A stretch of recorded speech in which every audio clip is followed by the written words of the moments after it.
Assalamualaikum warahmatullahi wabarakatuh. Selamat pagi semua. Selamat pagi, Pak. Selamat pagi, Pak. Waalaikumsalam. Pada sehat semua ya. Alhamdulillah sehat. Syukur deh.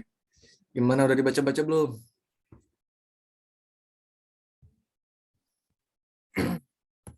Sudah, Materinya Pak, tapi masih banyak yang belum paham. masa sih belum paham? Saya sharing screen ya.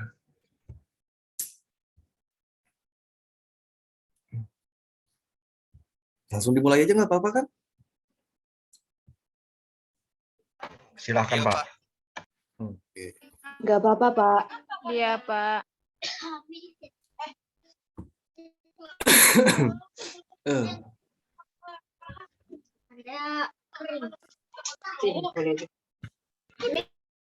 kurang enak badan sih.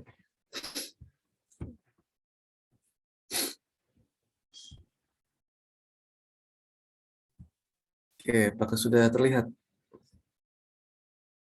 Jelas, Pak. Jelas terlihat. Oke, nah, jadi yang akan kita pelajari di pertemuan yang keberapa sih? Ketiga ya. Pertemuan yang ketiga ini tentang masih tetap perancangan ya, sebuah perancangan. Jadi biar kalian semua bisa membuat sebuah database gitu, berdasarkan fakta-fakta yang ada di lapangan. Mereka kan tahapan dari DBLC itu kan ada beberapa tahapan ya, mulai dari apa namanya sistem requirement analisis ya kan, analisis requirement. Begitu kan nanti masuk ke dalam ini konseptual data modeling, kemudian masuk ke logical database design, lalu physical database design, seperti itu. Nah,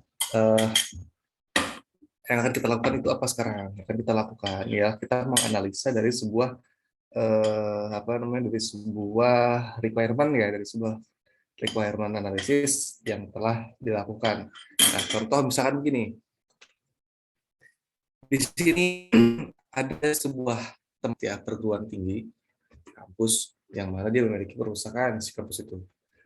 Nah, perpustakaan ini dia bisa meminjamkan buku pada mahasiswanya. Jadi jadi mahasiswa yang ingin meminjam buku ke perpustakaan tersebut itu harus terdaftar sebagai anggota perpustakaan. Nah, syaratnya untuk menjadi anggota perpustakaan haruslah terdaftar sebagai mahasiswa aktif. Nah, anggota perpustakaan dapat meminjam lebih dari satu buku. Dan satu buku itu bisa dipinjam oleh lebih dari satu mahasiswa. Nah, bagaimana cara membuat database-nya? Seperti itu. Nah, terus apa yang harus kita lakukan? Pertama-tama, paham atau tidak dengan dengan studi kasusnya. Jadi cerita yang ada di sini, kasus yang ada di sini, paham atau enggak? Cukup jelas atau tidak?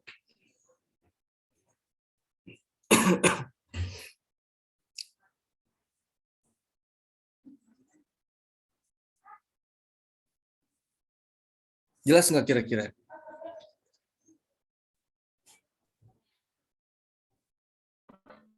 Jelas, Pak.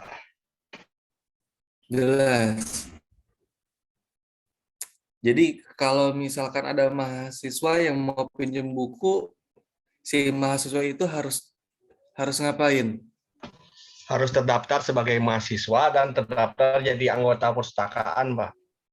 Oke, jadi kalau ada mahasiswa yang mau pinjam buku, itu dia harus terdaftar sebagai anggota dulu, ya. Jadi harus memiliki keanggotaan perpustakaan. Dan kalau misalkan ada yang mau pinjam buku, itu harus terdaftar sebagai mahasiswa aktif.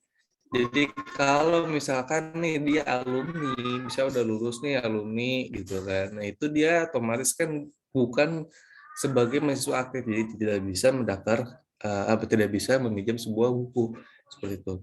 Nah kemudian buku ini bisa dipinjam oleh lebih dari satu mahasiswa. Maksudnya gimana? Pertama gini, anggota perpustakaan itu bisa meminjam lebih dari satu buku. Sebentar, mana sih? Ini dia.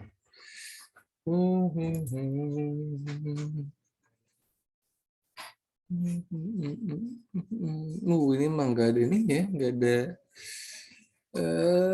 Ini aja deh. Pointer, ada pointernya.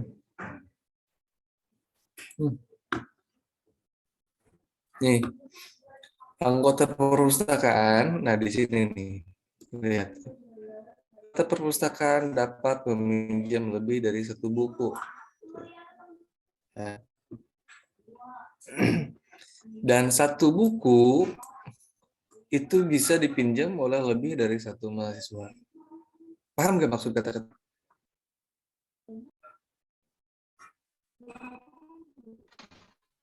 Insya Allah. Paham ya?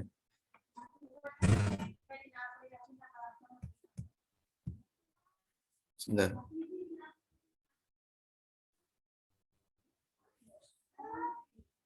Nah, ini.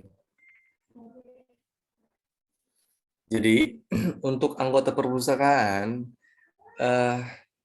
jadi si mahasiswa itu bisa pinjam lebih dari satu buku. Ya, jadi mau 2 buku, mau 3 buku, itu nggak masalah. Nah, kemudian, satu buku itu bisa dipinjam oleh lebih dari satu mahasiswa. Maksudnya gimana? Jadi kan gini, buku itu kadang kan di perpustakaan ya dengan judul yang sama itu kan ada kuantitinya kan ada lebih dari satu buku ya. Misalkan judul bukunya ada sebuah buku dengan judul pemrograman basis data. Nah, kuantitinya itu ada 5 di sana jumlahnya. Nah, satu buku itu ya dengan judul yang sama itu bisa dipinjam lebih dari beberapa mahasiswa seperti itu. Nah, terus kita harus ngapain? Nah, kira-kira ingat nggak dengan bentuk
halo, cek.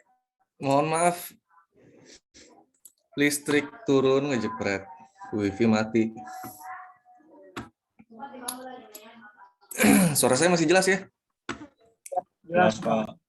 Oke, kita lanjut, Jelas, kita lanjut. Pak. Kita lanjut.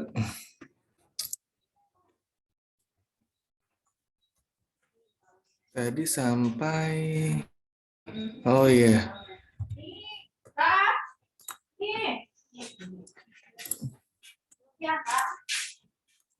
Oke, tadi sampai sini. Nah, ini apa yang akan kita lakukan sekarang? Yang kita lakukan sekarang, coba kita petakan relasinya dulu antara mahasiswa ya dengan anggota. Antar entitas, sorry. Jadi gini loh, dari kasus yang ada, itu kita bisa melihat kira-kira ada berapa entitas yang terlibat. Nah, di sini kan disebutkan ya, pertama ada mahasiswa, ya kan? Setelah mahasiswa di sini kan ada anggota, ya kan? Sebagai anggota perpustakaan. Nah, setelah itu apa namanya? Ada yang namanya buku. Buku, mahasiswa, dan anggota perpustakaan. Anggota buku, mahasiswa, dan anggota. Nah, itu adalah entitasnya. Nah, sekarang kita coba petakan antara mahasiswa dan anggota, itu hubungannya seperti apa? Hubungannya.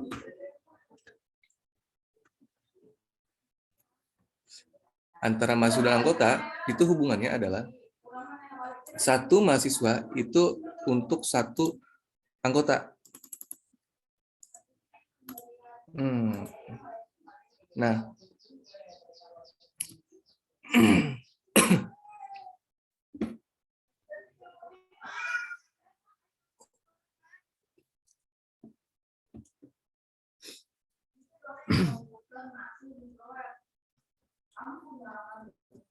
tuh, lihat seperti ini.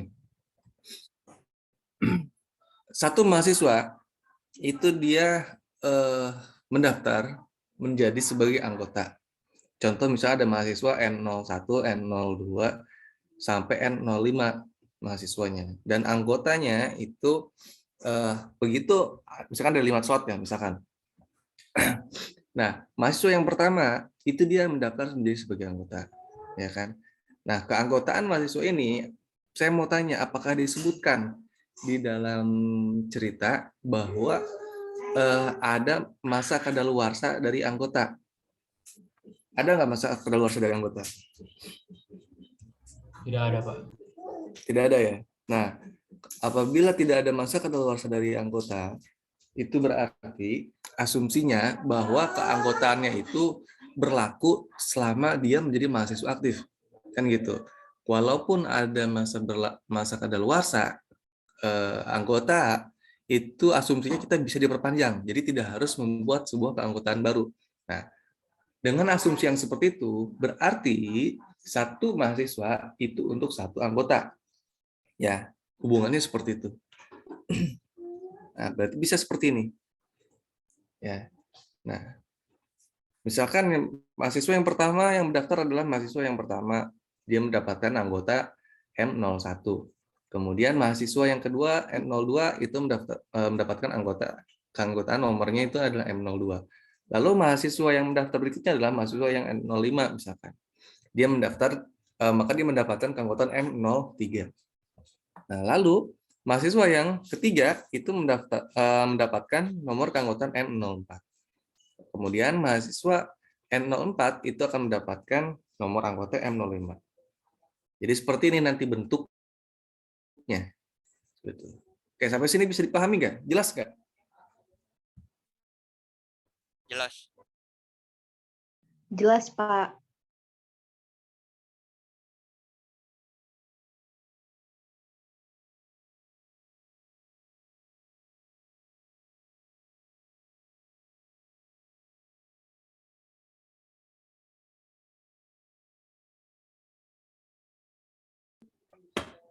Oke, jelas ya. Tapi semua pemetaan ini itu tergantung dari asumsi yang kita buat, ya. Tergantung dari asumsi yang kita buat. Asumsi yang kita buat itu tidak tepat, maka nanti relasi yang kita petakan akan menjadi tidak tepat. Nah, apabila relasi yang kita petakan tidak tepat, itu bisa berefek ke dalam perancangan database yang kurang tepat juga. Seperti itu. Jadi semua berdasarkan asumsi. Ya. Pada awal tadi saya bertanya, apakah ada keanggotaan, apakah keanggotaan Alhamdulillah. Apakah keanggotaan itu ada masa kadaluarsanya, dan apakah mahasiswa yang masa kadaluarsanya yang kadaluarsa keanggotaannya itu harus membuat keanggotaan ulang, ya harus daftar ulang atau tidak? Kalau misalkan dia harus daftar ulang dan ada kadaluarsa dan harus daftar ulang, maka otomatis diagramnya bentuk relasinya tidak menjadi seperti ini, kan begitu ya? Jadi satu mahasiswa itu bisa memiliki beberapa anggota, beberapa daftar anggota. Nanti bentuknya dia akan keluar garis dari mahasiswa nih. Dari mahasiswa ini nanti akan keluar nih. Ini set. Betul. Tapi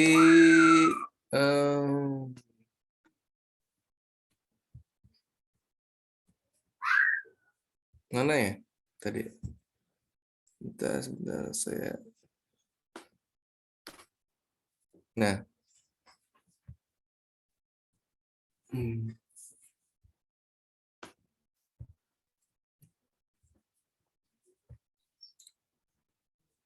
Nah, jadinya seperti ini. Mana spotlight?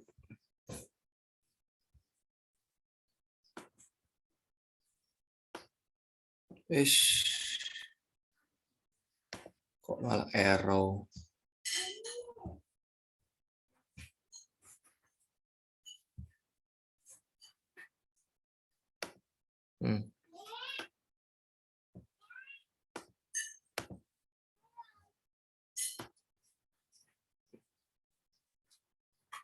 Nah, ini bisa seperti ini hubungannya.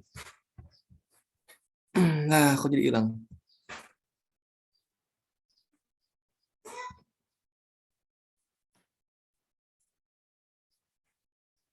Nah, begini ya.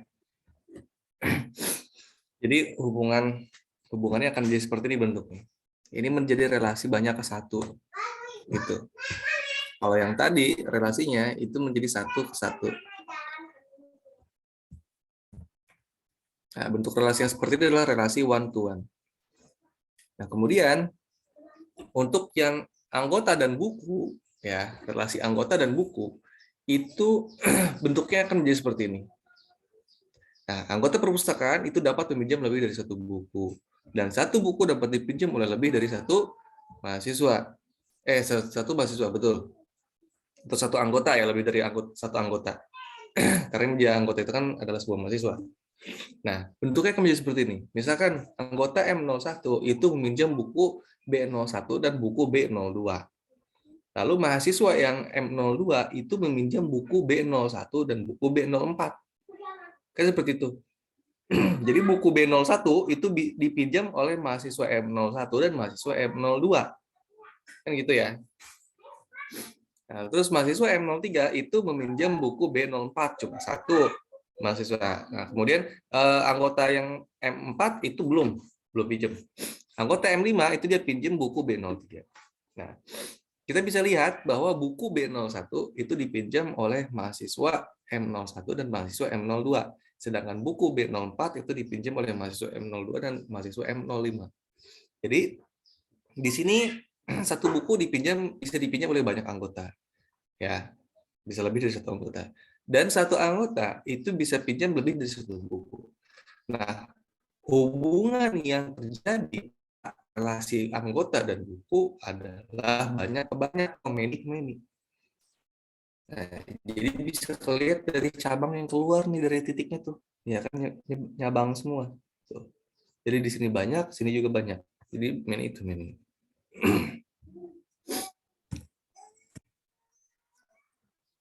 Oke, sekarang kita masuk ke dalam konsep data modeling berdasarkan dari kasus yang sebelumnya, yang tadi kita juga sudah mengatakan relasinya. Nah, untuk membuat konseptual data modeling, ini ada di level ER. Ya, jadi kita membuat model ER dulu. Karena dengan membuat model ER, itu berada dalam tahapan konseptual data modeling. Nah, apa yang akan kita lakukan?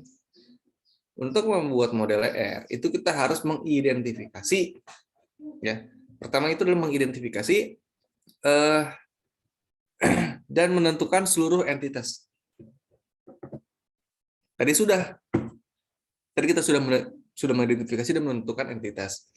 Entitas yang masuk yang ada adalah 3 ya, mahasiswa tadi kan, kemudian anggota dan buku. Nah, itu entitas yang terlibatnya.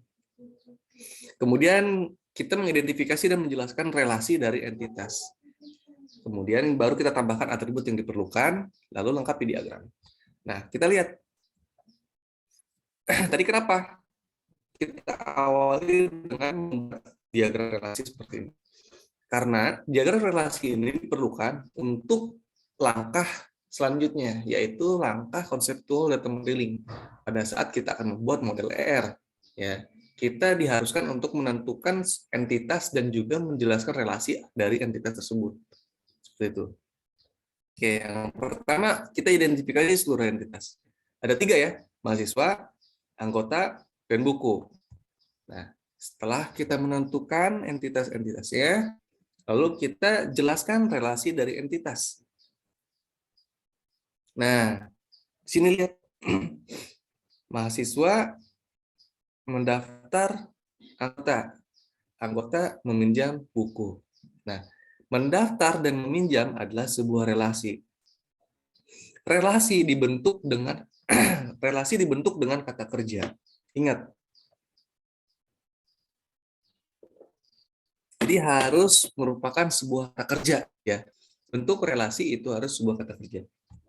Jadi kira-kira gini, antara mahasiswa dan anggota, ini itu dia relasinya apa?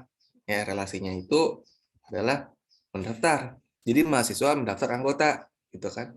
Kemudian antara anggota dan buku, relasinya apa? Relasinya adalah meminjam. Jadi anggota meminjam buku. Nah, kemudian tentukan relasi dari entitas.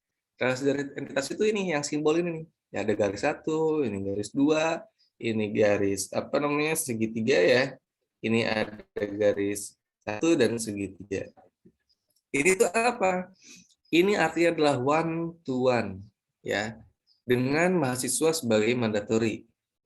Kemudian antara anggota dan buku relasinya adalah many to many. Jadi kalau bentuknya 1 ke 1, itu bentuknya di garis 1 ya, garis 1. Nah, kalau ada bentuk garis 2 kayak gini, berarti yang 1 di depannya ini adalah mandatory, berarti dia itu harus atau merupakan sebuah keharusan atau kewajiban gitu untuk dilakukan. Nah, ini kalau yang seperti ini, ya, yang tanda seperti lebih dari, ya lebih besar, ini tandanya adalah many, ya. Ini tandanya adalah many, ya bentuknya segitiga kayak gini. Nah, ada garis 1 ya di depannya, itu berarti dia artinya mandatory. Maka itu berarti suatu keharusan, ya. Nah, relasinya antara anggota dan buku adalah meminjam. Kemudian relasi entitasnya adalah many to many, ya, many to many. Kalau mahasiswa dan anggota adalah one to one, relasi antar entitasnya dan relasinya yang terbentuk adalah mendaftar. Nah, setelah kita mengidentifikasi dan menjelaskan relasi dari entitas, kita akan menambahkan atribut yang diperlukan. Atribut-atribut yang diperlukan kurang lebih seperti ini. Ya. Jadi atribut itu adalah anggota dari setiap entitas. Bisa dikatakan adalah nama field. Nama field dari tiap tabel. Ya. Nah, seperti ini, misalkan nih, mahasiswa. Nah, di dalam mahasiswa, ya entitas mahasiswa itu ada atribut apa aja? Kita cari, ya, kita cari melalui tahapan requirement analysis. Misalkan nih, didapatlah atribut-atribut yang seperti ini, ada NIM, ada nama, ada jenis kelamin, ada jurusan, ada status. Nah, nama itu ternyata terbagi 2, ya. Ada nama depan dan ada nama belakang. Nah, kemudian untuk anggota itu atributnya ada nama, ada kode anggotanya, kemudian ada alamat, dan ada jurusannya. Nah, ini harusnya ada satu lagi nih, tanggal daftar. cuma nggak ketulis. Nah, untuk buku itu atributnya adalah nomor buku, judul, pengarang, penerbit, tahun terbit, dan jenis. Ya. Nah, atribut-atribut ini muncul pada saat kita melakukan sebuah analisis. Ya. Jadi katakanlah hasil analisis yang ada, ya, itu mendapatkan atribut-atribut yang tampil pada saat sekarang ini. Jadi atribut-atribut ini akan bersifat relatif, ya, akan bersifat relatif tergantung dari kondisi di lapangan. Bisa jadi walaupun sama bentuknya sama-sama perpustakaan, tapi bisa jadi atribut yang muncul akan berbeda. Ya, atribut yang muncul akan berbeda dan juga atribut yang relasi yang muncul juga bisa jadi akan berbeda karena tergantung dari bisnis proses yang ada di lapangan. Oke, jadi tahap awal kalau misalkan kita akan merancang sebuah sistem, ya itu kita harus mencari tahu bisnis proses yang berjalannya dulu, ya seperti apa bisnis proses yang berjalan di sana di tempat tersebut, baru kita lakukan analisa, ya untuk mencari entitas dan atribut. Nah, setelah kita menambahkan atribut dari tiap entitas, nah ini ada untuk anggota ini ada satu yang tertulis ya, yaitu tanggal daftar.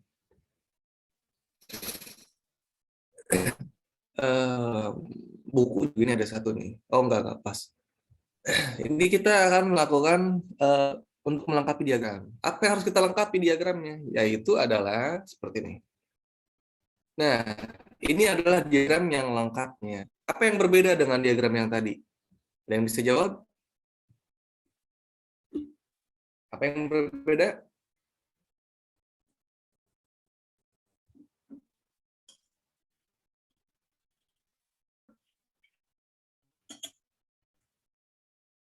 Tuh. Apa yang berbeda? Relasinya. Relasinya ya. Relasinya di sini ada atribut sekarang. Ya kan? Di tahap sini dia nggak ada atribut nih. Ya. Di sini kan tahapan untuk menambahkan atribut yang diperlukan. Ya. Tapi dari relasi itu belum ada atribut. Jadi pada saat kita akan melengkapi diagram, ya. Jadi pertama gini, kita tentukan dulu atribut-atribut dari tiap entitas. Nah ini udah nih masukin nih atribut-atribut dari entitasnya nih. Nah setelah kita masukin atribut dari entitas, nah baru kita lengkapi diagramnya. Nah itu ada relasi, relasi itu kita berikan atribut. Nah untuk mendaftar apa saja yang dibutuhkan atributnya. Atribut dari relasi mendaftar itu adalah NIM, nama, jurusan, dan alamat. Jadi untuk mendaftar itu butuh keempat atribut ini. Ya, sehingga nanti pada saat disimpan itu yang akan muncul adalah kode anggota, nama, tanggal daftar, jurusan, dan alamat. Kayak gitu. Nah ini tanggal daftar masuk nih, yang tadi enggak. Ya, jadi di sini belum ada. Nah ini anggota ini belum ada tanggal daftar, harusnya ada. Jadi pada saat mahasiswa mendaftar itu yang dibutuhkan adalah NIM, nama, jurusan, dan alamat. Ya. Ketika masuk ke dalam anggota, ini akan muncul kode anggota, nama, tanggal daftar, jurusan, dan alamat. Nah, kemudian untuk relasi meminjam, apa saja yang dibutuhkan? Yang dibutuhkan adalah atribut kode pinjam, nomor buku, kode anggota, kemudian tanggal pinjam, tanggal kembali, dan denda. Seperti itu, ya. Jadi bagi anggota yang ingin meminjam buku, nah nanti akan muncul atribut kode pinjam. Kemudian nomor bukunya. Nomor buku ini kan diambil dari buku sini, ya. Nah, kemudian kode anggota diambil dari entitas anggota. Nah, tanggal pinjam ini punya relasi meminjam, ya.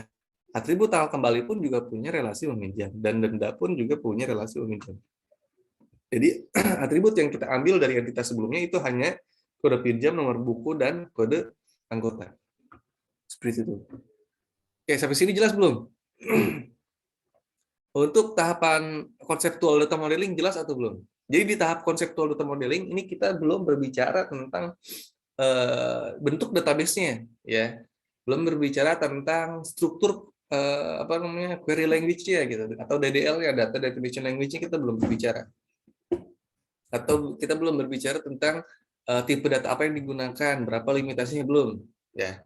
Karena konseptual data modeling ini berada pada level konseptual, jadi berada pada level abstrak, ya, berada pada level abstrak.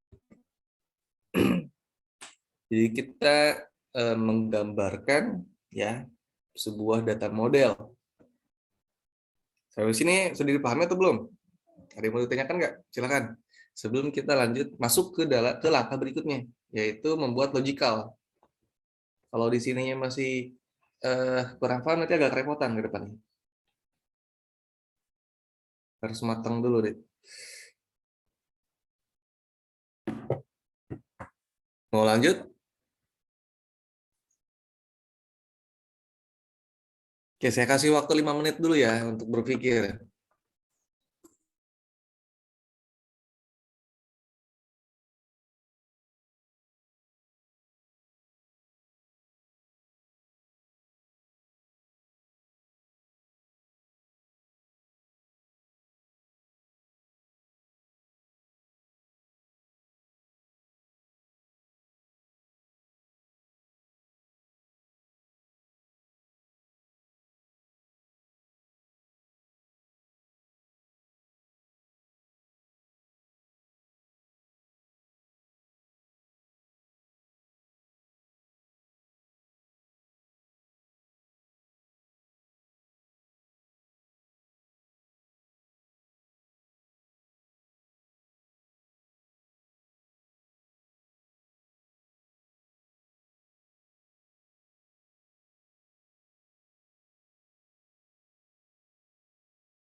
Oke, bagaimana? Ada yang mau diskusikan? Kalau tidak ada, saya anggap bisa semua. Saya akan lanjut.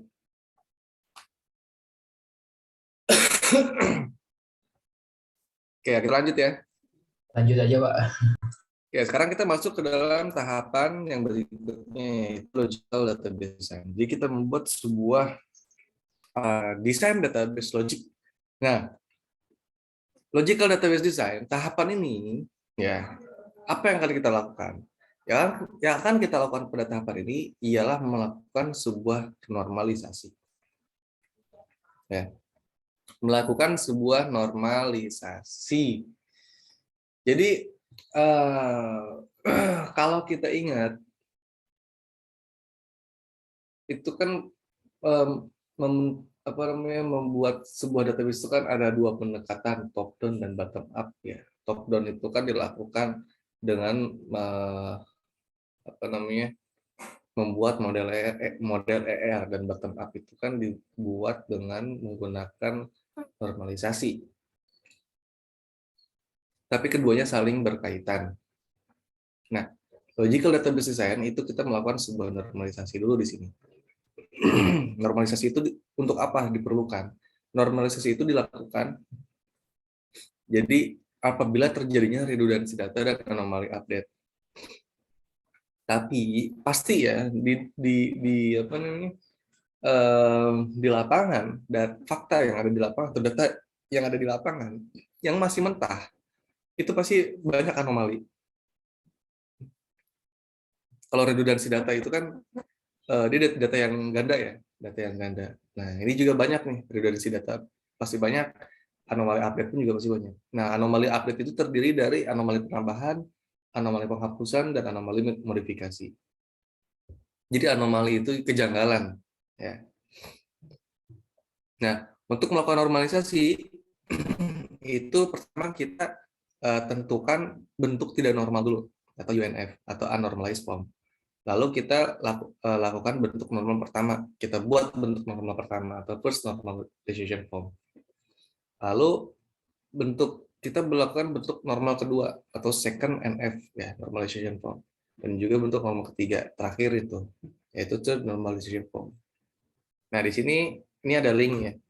Link ini bisa kalian lihat, bisa saja misalkan karena masih belum paham ya. Ini saya lihat, saya baca nih penjelasannya cukup apa namanya, cukup jelas ya untuk orang yang awam gitu, yang baru belajar ini jelas banget penjelasannya. Jadi tidak membingungkan. Nah, oke, kita lihat di sini. Ini kan ada tabel nih, ya. Ini kan ada anomali penambahan, anomali update itu kan terdiri dari anomali penambahan, penghapusan, dan modifikasi. Contoh misalkan gini, kalau misalkan nih kita masukin satu buah data di sini, ya, satu buah data di sini. Misalkan NIM-nya itu adalah N004, namanya misalkan Eci, ya, jenis kelaminnya perempuan. Nah, jurusannya misalkan SI. Nah, ini kan SI di atas kan udah ada, tapi kita di sini tulis lagi SI. Itu kan sebuah pemborosan, ya. Nah, kemudian apa namanya, alamatnya di mana, kode anggotanya M05, tanggal daftarnya misalkan tanggal 4 Januari.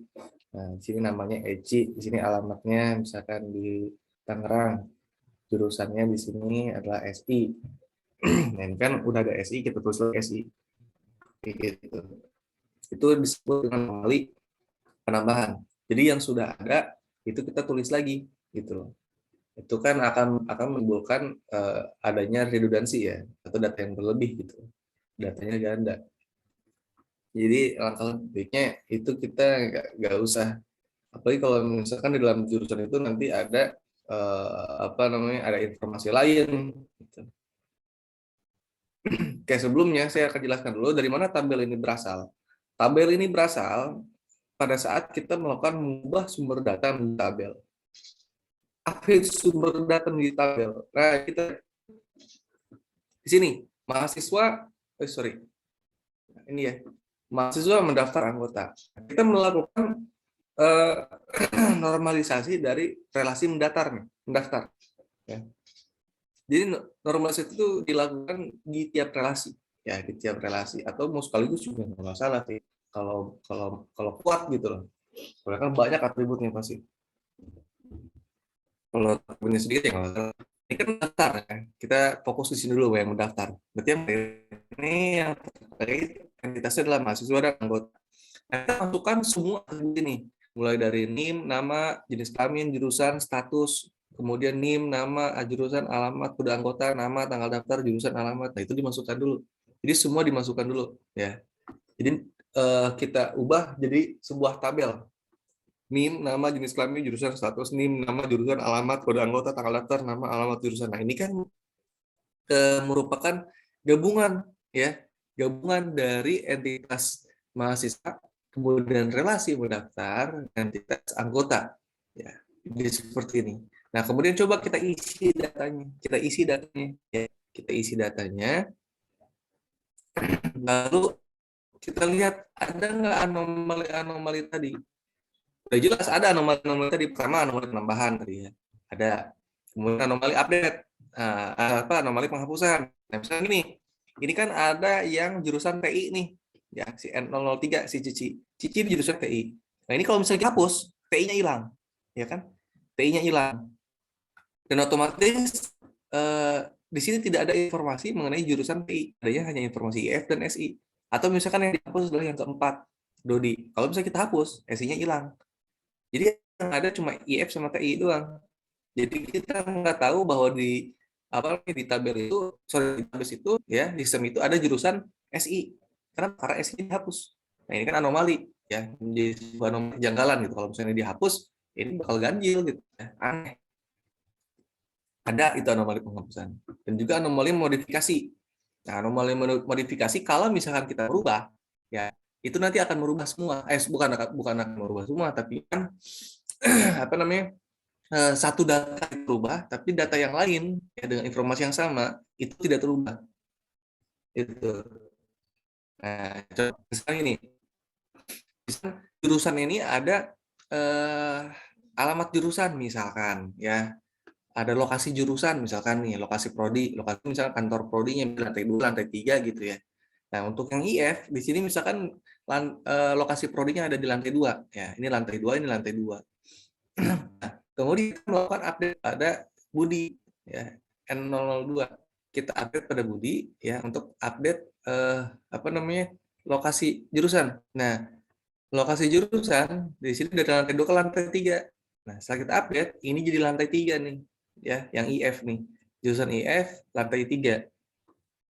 Nah, untuk yang Andi, ini dia belum diupdate kan, masih lantai 2. Padahal jurusan IF. Nah, ini IF-nya ada di lantai 2, ini IF-nya ada di lantai 3. Nah, itu kan sebuah anomali ya. Jadi satu kali update kita nggak update yang lain gitu loh. Jadi harus dilakukan perubahan berkali-kali ya dari semua semua informasi yang dipilih seperti itu. Nah, itu namanya anomali modifikasi ya. Jadi anomali-anomali itu pasti akan ada ya, pasti akan ada dalam bentuk dari bentuk tabel yang belum sempurna ya, yang belum kita normalisasi itu pasti ada seperti itu. Maka kita akan lakukan normalisasi. Nah, langkah pertama ialah merubah sumber data menjadi tabel. Ya, merubah sumber data menjadi tabel. Nah, ini kita masukkan sumber datanya kita menjadi tabel. Kemudian langkah yang kedua, ya, ialah memisahkan atribut yang nilainya tidak tunggal. Jadi normalisasi pertama atau bentuk yang pertama ya dari normalisasi memisahkan atribut yang nilainya tidak tunggal. Nah, ini tadi kan NIM. NIM kan ada 2 nih, 1, 2, kemudian nama ada berapa nama? Ada 1, 2, 3, tuh ada 3 tuh. Nah, itu kita pisahin tuh. Ya, kita pisahin tuh. Jadi kita ambil satu aja. Kita ambil satu dari masing-masing ya. NIM, nama, jenis kelamin, jurusan, status kita ambil. NIM buang, nama buang, jurusan buang. Alamat ambil, kode anggota ambil, tanggal daftar ambil. Nah, nama, alamat, jurusan buang lagi. Jadi bentuknya seperti ini pada normalisasi pertama. NIM, nama, jurusan, NIM, nama, jenis kelamin, jurusan, status, alamat, kode anggota, dan tanggal daftar. Ini adalah bentuk normal pertama ya dari relasi mendaftar. Oke, sampai sini jelas? Bentuk normal pertama adalah memisahkan atribut yang nilainya tidak tunggal. Jelas, Pak. Oke, lanjut ke bentuk normal kedua. Bentuk normal kedua yang akan kita lakukan adalah memisahkan ketergantungan fungsional. Nah, ketergantungan fungsional ini dibagi menjadi 2. Ada yang parsial dan ada yang penuh, yang full.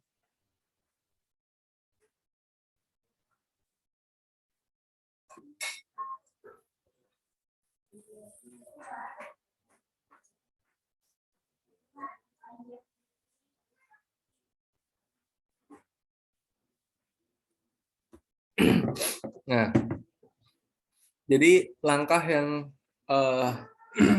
yang harus kita lakukan untuk membuat bentuk normal kedua itu dengan memisahkan ketergantungan fungsional. Ya, memisahkan ketergantungan fungsional. Ketergantungan fungsional ini ada 2, ada yang parsial dan ada yang penuh. Jadi ada yang ketergantungan fungsional secara parsial, ada yang secara penuh. Parsial itu sebagian, ya. Ketergantungan fungsional parsial itu secara sebagian. Jadi tidak seluruhnya tergantung gitu loh. Secara fungsional, tetapi ada beberapa.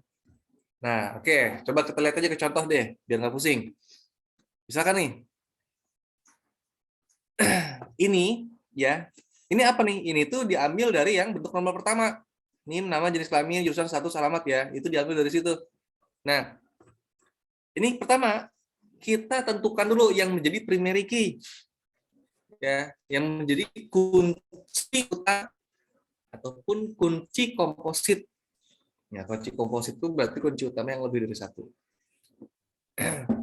Nah, kita tentukan mana kira-kira yang menjadi primary key-nya. Yang menjadi primary key adalah NIM, ya. Kemudian kode anggota, NIM dan kode anggota. Kenapa dengan NIM dan kode anggota? Kenapa ini yang menjadi kunci utama? Karena nama, jenis kelamin, jurusan, status, alamat ini merupakan bagian dari NIM ini, ya kan? Jadi dengan satu informasi NIM itu kita bisa mengetahui nama, jenis kelaminnya, jurusannya, statusnya, dan alamatnya. Ya. Nah, ini yang disebut dengan fungsi ketergantungan fungsional parsial.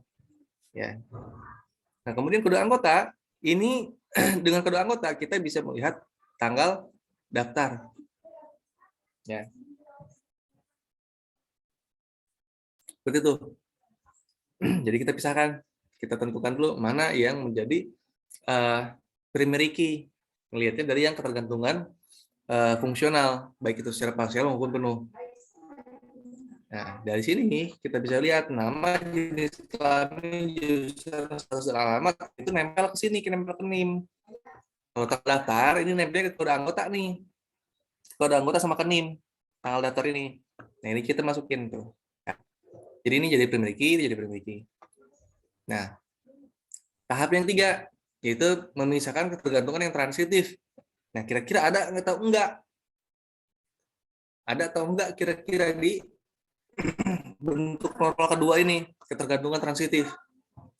Ada atau enggak? Nah, bisa menjawab ada atau tidak, itu kita harus tahu dulu apa itu ketergantungan transitif.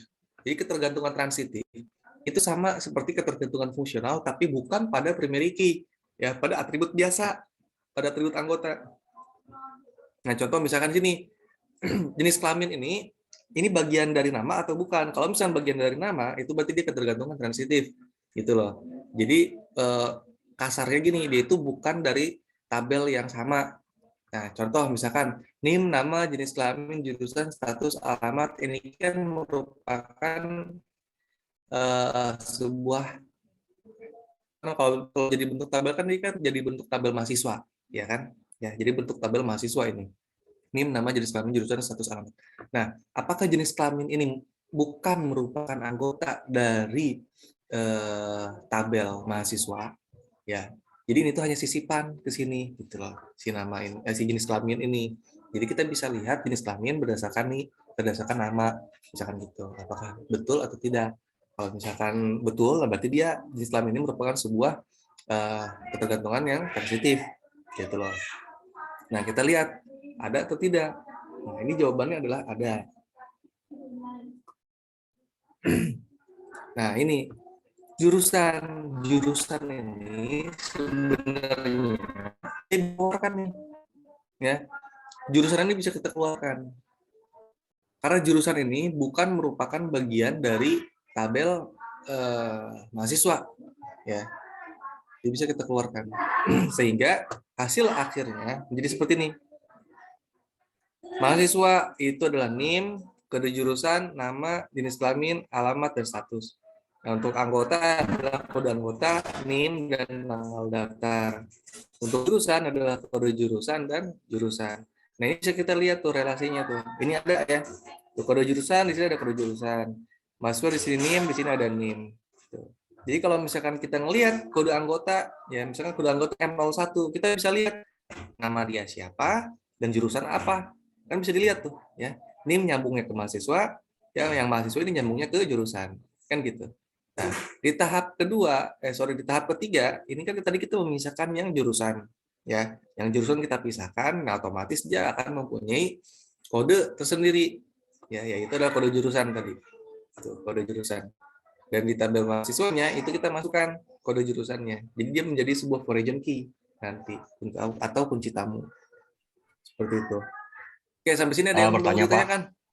Kalau setiap tabel itu boleh memiliki primary key sendiri-sendiri, Pak? Ya, boleh. Ya, baik, Di makasih, setiap tabel itu pasti nanti ada primary key-nya masing-masing. Kenapa? Karena di tahap kedua ini, nih, pada saat kita memisahkan ketergantungan fungsional, ya, itu kan kita pisahkan nih, atau kita kelompok-kelompokkan, bahasa kasarnya gitu. Kita kelompokin nih, mana yang masuk ke dalam tabel anggota, mana yang masuk ke dalam tabel mahasiswa. Kita masukin nih atribut-atributnya, ya, anggota-anggotanya. Udah gitu kita pilih mana yang menjadi kunci gitu loh. Kalau belum ada kuncinya, kita bikin kuncinya di situ. Nah, itu bagian bagian bentuk normal kedua. Gitu. Misalkan gini, ini udah anggota di sini nggak ada nih. Ya, misalkan nih, atribut kedua anggota nggak ada. Tapi tanggal daftar ini maksudnya ke tabel anggota gitu loh. Nah, sedangkan tidak ada atribut kuncinya. Nah, berarti kita buat di situ atribut kuncinya. Gitu. Karena apa? Karena itu kan berelasi gitu. Dengan relasi mendaftar ini. Nah, pertanyaannya, apakah normalisasi dilakukan pada tiap relasi? Nah, ini kan ada dua relasi, ya. Dari contoh kasus tadi, ada dua relasi. Ya, ada relasi mendaftar dan relasi meminjam. Yang tadi kita lakukan ialah menormalkan yang relasi mendaftar. Yang meminjam belum. Nah, pertanyaannya apakah terus dilakukan pada tiap-tiap relasi? Jawabannya enggak harus. Maksudnya gini, bukan berarti enggak harus itu berarti kita cukup satu kita normalkan. Udah normal semua, enggak gitu. Maksudnya gini, kebanyakan nih, yang saya contohkan ini adalah studi kasus dari cerita. Ya, kadang gini, ada orang yang tidak punya data. Ada orang yang tidak punya data. Misalkan gini, untuk tempat usaha, misalnya kita berbicara pada kondisi praktisnya ya, kondisi praktis di lapangan. Ada yang mau bikin sistem. Saya mau bikin sistem dong. Oke, coba kita cek. Kita kan lakukan sebuah analisis kebutuhan, ya kan? Kita lakukan analisis kebutuhan. Kita cari tahu dulu bisnis proses dia seperti apa. Apa sih bisnis yang dia lakukan? Misalkan, bisnis yang dia lakukan adalah jualan, ya. Alhamdulillah. Yang dia lakukan adalah membuka toko kelontongan, misalkan, ya, berjualan. Nah, seperti apa proses bisnisnya? Misalkan, di toko saya ini ada data member, misalkan gitu. Berarti kan ada membernya, ya kan? Jadi dia menggunakan proses member. Ada yang biasa, ada yang pelanggan biasa, ada yang pelanggan member. Nah, itu kan jelas, ya. Terus kemudian bagaimana untuk cara pengadaan barang dia? Nah, kan ada tuh nanti misalkan pengadaan barang saya biasanya dikirim terus ke sini, nggak melakukan pemesanan dulu. Berarti nggak ada proses pemesanan barang. Tapi tiba-tiba barang datang.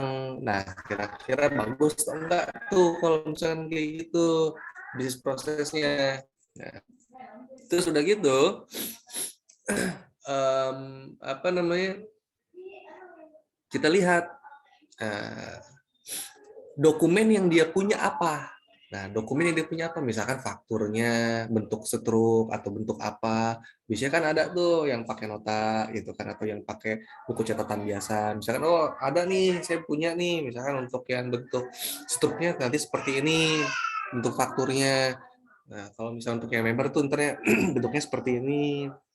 Kemudian ini untuk laporan saya nantinya kayak gini. Nah, itu kan ada tuh berarti dokumen fisiknya tuh, ya kan, dari masing-masing dari masing-masing kegiatan, ya, dari masing-masing kegiatan atau aktivitas seperti itu. Nah, kalau misalkan ada bentuk fisik itu enak. Kalau ada bentuk fisik itu enak. Enaknya apa? Ya kita cuma tinggal, ya kita itu hanya tinggal menentukan aja dari bentuk dokumen tersebut, kita tentukan entitasnya kira-kira ada apa aja, ya, atributnya ada apa aja, lalu kita tentukan relasinya antar masing-masing entitas, ya, relasinya kemana aja nih, entitas yang mana aja yang saling berelasi gitu loh. Itu kita tentukan. Nah, lalu kita bisa langsung menormalkan di situ, kita bisa langsung menormalkan di situ. Bahkan kita tidak usah membuat yang seperti ini, ya. Bahkan kita nggak usah bikin yang seperti ini. Conceptual data modeling itu nggak usah. Kalau misalkan ada bentuk dokumen, ya. Kalau ada bentuk dokumen ya, ini nggak usah bikin yang kayak gini nih. Jadi dari dokumen itu kita bisa langsung normalkan, kayak gitu. Jadi kita bisa langsung terjemahkan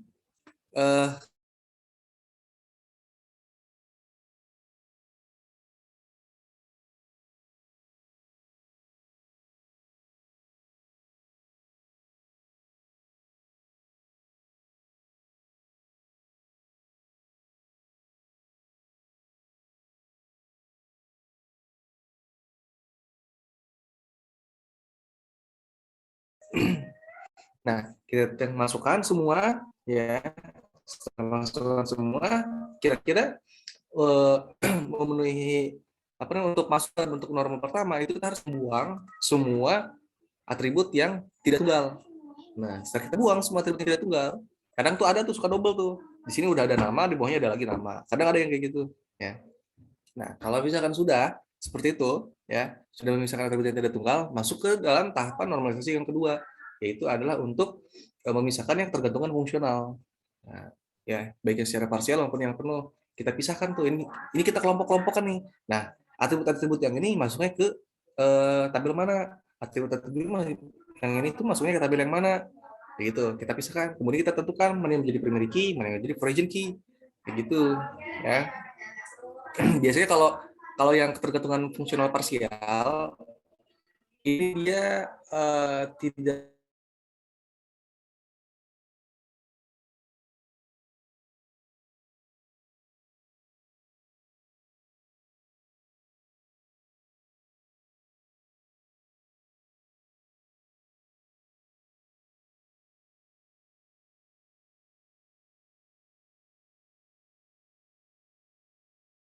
lagi. Ini kira-kira ada nggak nih yang bisa kita pisahkan, yang bisa kita keluarkan nih, ya atribut yang bisa kita keluarkan yang kira-kira dia itu merupakan sebuah sisipan. Transitif itu kan sisipan kan, ya. Ada atau tidak? Nah, pas kita lihat, oh ternyata ada. Nah ini jurusan nih, ini tuh jurusan ini sebenarnya dia bisa nih, bisa jadi tabel tersendiri gitu kan. Ya udah kita pisahkan. Kayak gitu. Kalau bentuknya sebuah dokumen, ya sebuah dokumen dari apa namanya pada saat kita melakukan analisa, ya, itu enak. Jadi kita nggak usah bikin yang tahapan konseptual data modeling. Nah, ini kita bikin yang seperti ini karena berdasarkan soal cerita, gitu. Karena kita tidak punya dokumen, ya. Karena kita tidak punya dokumen, maka kita tentukan entitasnya apa aja, kira-kira atributnya kita tentukan apa aja. Jadi kita berasumsi di situ, kita berasumsi. Tapi kan kalau misalnya sudah ada dokumennya, ya udah kita tinggal terjemahkan aja dari bentuk dokumen ya kita terjemahkan gitu, ya seperti itu. Oke, silakan jika ada yang ingin berdiskusi, ada yang ditanyakan. Kalau tidak ada yang ditanyakan, coba ya. Nah ini tahapan satu tahapan lagi ya, yaitu adalah tahapan fisikal, ya, physical database design. Jadi setelah konseptual database, ya konseptual, logical, fisikal sekarang. Nah fisikal yaitu mengkonversi. Nah dari sini kan udah kelihatan tuh ya untuk mahasiswa anggotanya ini ya entitas mahasiswa, NIM, kode jurusan, nama, jenis kelamin, alamat, status. Nah ini kan atribut-atributnya.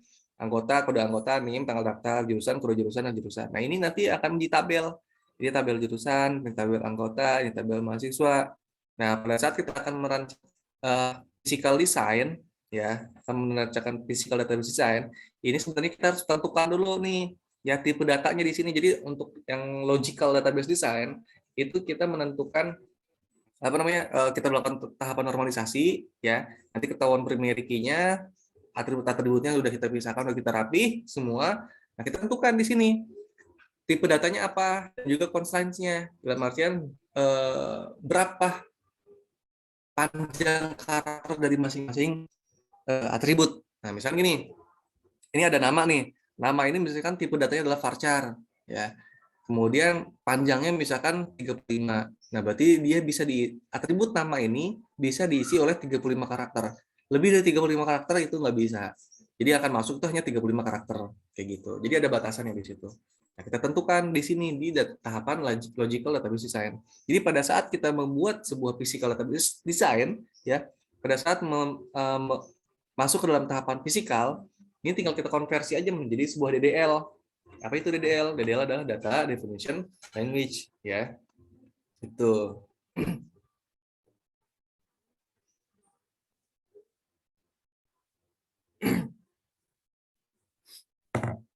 Pertama, kita bikin database-nya dulu, nama database-nya misalkan perpus, ya. Kemudian kita bikin tabel mahasiswa kayak di database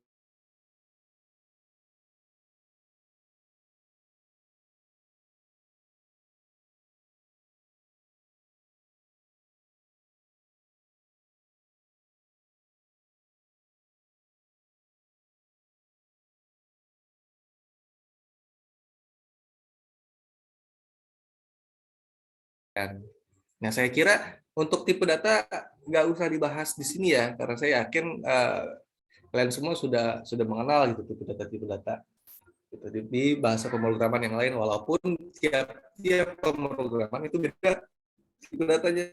Nah, untuk MySQL juga beda. Misalkan kalian kemarin udah belajar PHP kan punya tipe data, nah MySQL juga punya tipe data. Nah, itu cari sama kalian sendiri ya, menggali sendiri ya. Nah, kemudian untuk membuat tabel anggota seperti ini. Lalu untuk membuat tabel user seperti ini. Nah, kalau misalkan tidak ada yang mau didiskusikan, ya sekarang saya mau teman-teman semua coba latihan sekarang ya, latihan sekarang untuk membuat normalisasi untuk yang relasi meminjam. Nah ini nih. Relasi yang meminjam ini ya, bikin normalisasinya. Caranya seperti tadi. Mulai dari sini nih. Ya, mulai dari masukkan bentuk yang tidak normal, kemudian bentuk normal pertama, bentuk kedua dan ketiga. Seperti itu. Nanti kita lihat kira-kira jadi ada berapa tabel.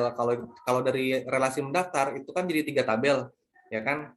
Relasi mendaftar jadi 3 tabel setelah kita normalisasi, ada tabel mahasiswa, tabel anggota dan juga tabel jurusan. Nah, untuk yang relasi meminjam, kira-kira ada berapa tabel nih nanti? Kayak gitu. Oke, ada yang mau tanyakan? Jelas nggak latihannya? Kerjakan sekarang ya. Saya kasih waktu ya sekitar 30 menit lah. Udah gitu baru kita bahas. Jelas? Halo? Oke, silakan dilakukan ya. Dilakukan latihannya. Nanti kita bahas. Nanti saya panggil nama mahasiswanya ya satu persatu.